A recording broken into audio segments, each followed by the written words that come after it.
امیر المومنین حضرت علی علیہ السلام کی بیعت کے بیان میں ایسا ہی ایک خطبہ اس سے قبل بھی آپ سن چکے ہیں۔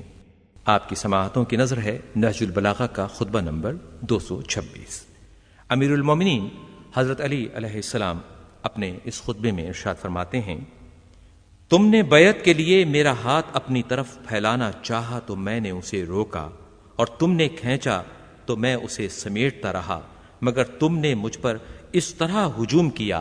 جس طرح پیاسے اونٹ پانی پینے کے لیے تالابوں پر ٹوٹتے ہیں، یہاں تک کہ